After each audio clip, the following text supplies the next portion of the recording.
Nous sommes le 24 avril 2014. Ça fait maintenant 1 an que le Rana Plaza, un bâtiment où se trouvaient 5 usines textiles, s'est effondré au Bangladesh, faisant 1138 victimes et toutes les victimes blessées qui vont également avec et toutes les familles autour qui dépendaient aussi des salaires de ces travailleurs. 1 an après, il nous semblait important, avec l'ensemble du réseau HACT, donc 25 organisations, de rappeler leurs responsabilités aux marques qui n'ont pas encore contribué au fonds d'indemnisation des victimes. On a mené une action symbolique qui a eu lieu il y a quelques heures à Dakar d'ailleurs. C'est un défilé de mode où les mannequins défilent sur un tapis rouge mais jonchés de victimes, les victimes du Rana Plaza. Ce qu'on veut symboliser, c'est que la mode aujourd'hui, nos vêtements sont fabriqués parfois sur le dos de la vie des travailleurs. Et donc nous sommes aussi allés devant les différentes enseignes Rue Neuve pour indiquer à ces enseignes et aux consommateurs Rue Neuve si l'enseigne s'approvisionnait dans le Rana Plaza ou tout simplement est un client du Bangladesh, et pour signifier si elle participe, contribue à l'indemnisation des travailleurs ou pas. Et donc on a commencé par exemple par Benetton, c'est symbolique. Benetton est un des plus gros clients du Rana Plaza et refuse jusqu'à ce jour d'indemniser les victimes. Donc on est allé faire passer ce message-là aux consommateurs devant la vitrine de Benetton. On a essayé de faire passer le message au patron du magasin, au gérant, pour qu'ils puissent faire remonter cette information au niveau de la direction de Benetton. Ces deux personnes ont refusé de nous écouter, de nous recevoir. On est allé en face chez Zara pour signifier que Zara ne s'approvisionnait pas au Rana Plaza, et pourtant Zara contribue financièrement au fonds d'indemnisation. Et donc on voulait marquer le coup et avoir un message là plus positif, de dire voilà, une entreprise qui, même si elle ne s'approvisionnait pas dans le Rana Plaza, contribue financièrement, assume une part de responsabilité en contribuant à l'indemnisation des victimes du Rana Plaza.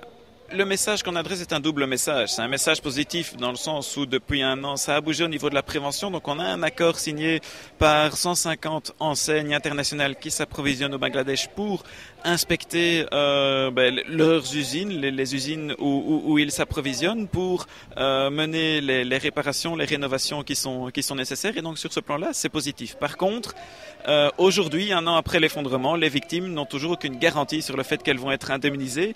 Il y a bien un accord passé sur la méthode pour calculer l'indemnisation, sur le montant de 40 millions de dollars. Il faut 40 millions de dollars pour couvrir l'indemnisation complète de toutes les victimes. La méthode est en place, le compte est ouvert. Maintenant, on attend que les enseignes internationales, celles qui s'approvisionnaient au Rana Plaza, mais toutes les enseignes qui s'approvisionnent au Bangladesh, contribuent financièrement à ce fonds d'indemnisation. 2 mois après son ouverture, nous ne sommes toujours qu'à 15 millions de dollars, donc il en manque toujours 25. 25 millions de dollars, ça paraît une grande somme pour nous. Pourtant, c'est vraiment une somme dérisoire comparée aux bénéfices annuels de ces entreprises. Et donc, on veut vraiment dire aujourd'hui, c'est inacceptable qu'il faille encore se battre 1 an après pour être indemnisé, et rappeler à toutes ces enseignes qu'on appelle qu'elles contribuent à hauteur de montants significatifs à ce fonds d'indemnisation. Le but de la journée aussi, c'est d'interpeller les consommateurs de la rue Neuve et de leur dire, vous avez aussi une responsabilité, vous pouvez interpeller les marques. Chaque geste que l'on fait, chaque geste d'achat implique aussi une responsabilité par rapport à ceux qui produisent nos vêtements.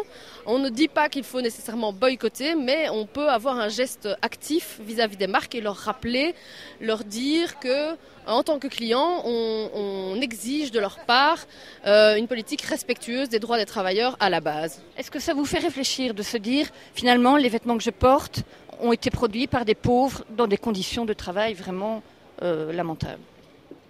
Oui. Ça on le fait, mais bon, on peut rien y faire. Enfin, du moins nous, on peut rien faire en fait. C'est le mouvement, quoi. On doit s'habiller, donc on s'habille où on trouve les vêtements, mais on n'a pas d'autres solutions, quoi. Moi, j'appelle ça esclavage moderne. Parce qu'ils travaillent 10, 11, 12 heures par jour, y compris samedi. Ils n'ont qu'un seul jour par semaine, le dimanche, et le salaire, un salaire minable. Est-ce que vous pensez qu'il est possible d'éviter justement des marques qui s'approvisionnent dans ce genre d'industrie textile? Ah oui, certainement. Oui, il y a moyen. Mais bon, justement, c'est les plus gros, c'est les plus connus, c'est les magasins que tout le monde connaît, où tout le monde va. Donc, oui. C'est possible, mais ça sera très dur, c'est sûr. Je suppose que si on s'y met tous, oui. faudrait les lobbies gouvernementaux aussi, je pense. Bien sûr, il y a moyen de faire pression sur les grandes marques, de ne pas acheter des vêtements qui sont fabriqués dans les pays pauvres, quoi. Alors là, ça fait diminuer la vente pour ces grandes sociétés et ils vont être conscients. Un seul, il ne sait pas changer le monde, quoi.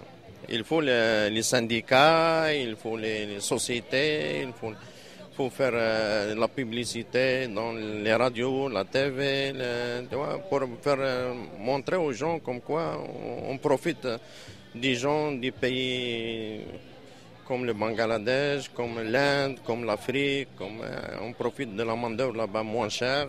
Et ici, on vend des vêtements à 10 fois, même à 15 fois plus cher que... et ça, il faut être conscient, bien sûr. Moi, je suis venu ici pour manifester avec 3 casquettes, on va dire, en tant que délégué syndical, parce que c'est vrai que les conditions de travail de là-bas sont déplorables.